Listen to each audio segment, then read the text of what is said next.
अकोल्यात एका 11 वर्षीय अल्पवयीन मुलीला आपल्या सख्या सावत्र भावानेच अमानुष मारहाण केल्याची घटना समोर आली आहे। मारहाण नेमकी कोणत्या कारणास्तव केली हे अजून स्पष्ट झालं नाहीये। मात्र या घटनेमुळे बहीण भावाच्या नात्याला काडीमा फासणारी ही घटना घडल्याने समाज मन सुन्न झाले आहे।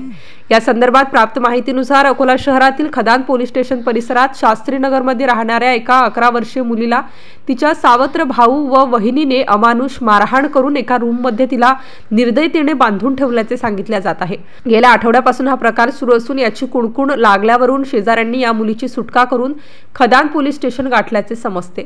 शास्त्रीनगर परिसरात विशाल लक्ष्मण ढोकणे व त्यांची पत्नी निशा ढोकणे हे दाम्पत्य राहतात। विशाल हा त्यांच्या सोबत राहत असलेल्या सावत्र बहिणीला आपल्या पत्नीच्या मदतीने गेल्या आठवडाभरापासून जबर मारहाण करत होता। हातपाय बांधून तिला मारहाण करण्यात येत होती। तिने आरडाओरडा करू नये म्हणून तिच्या तोंडात बोळा देखील कोंबण्यात आल्याचे पोलिसांकडून सांगण्यात येत होते। सुरू असलेला हा प्रकार कळाल्यावरून शेजारच्यांनी धाडस करून ढोकणे यांचे घर गाठले व या पीडित मुलीची या निर्दयी दाम्पत्यापासून सुटका करून पीडितेला खदान पोलिसांच्या स्वाधीन केले। या मुलीच्या संपूर्ण अंगावर मारहाणीचे वय असून तिला सिगारेटचे चटके देखील देण्यात आले आहेत। खदान पोलीस स्टेशनचे निरीक्षक धनंजय सायरे यांनी या निर्दयी दाम्पत्यांविरुद्ध कलम 323, 324, 34 अन्वये गुन्हा दाखल केला असून आरोपींना ताब्यात घेण्यात आले, तर पीडित मुलीला CWC मध्ये दाखल करण्यात आल्याचे वृत्त आहे। MCN न्यूज मराठीकरिता धनराज सपकाळ, कॅमेरामॅन नरेंद्र वाढोणकर, अकोला।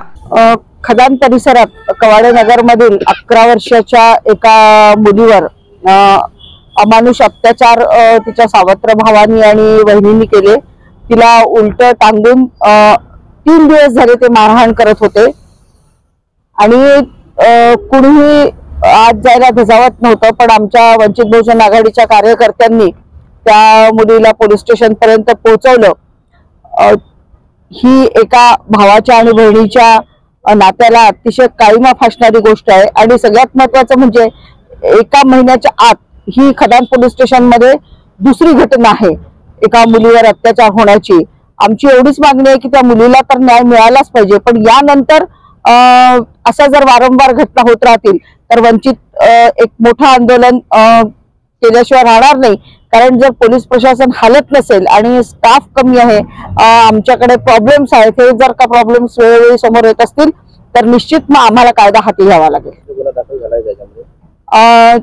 त्या मुलावर गुन्हा दाखल झालेला आहे, पण अजून मुलीला CWC कडे दिलेला आहे। CWCच्या चौकशीत अजून काही बाबी समोर निश्चित येऊ शकतात आणि अजून त्याच्यात कलमा वाढू शकतात।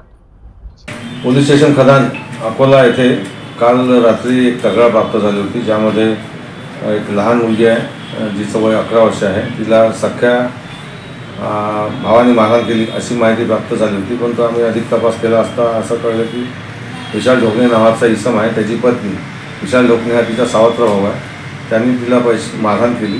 त्यानुसार आम्ही तिचं मेडिकल करून तिच्या वैद्यकीय तपासणी अहवालावरून आम्ही गुन्हे दाखल केलेले आहे, आरोपीस ताब्यात घेतलेले आहे। पीडित अल्पवयीन मुलीस आम्ही CWC कडे दाखल केलेले आहे आणि त्यांच्या निर्देशानुसार त्यात पुढील कारवाई करण्यात येईल आणि सध्या आमचा तपास सुरू आहे। पोलीस स्टेशन खदानकडून योग्य ती कारवाई निश्चितच केली जाईल। Thank you sir.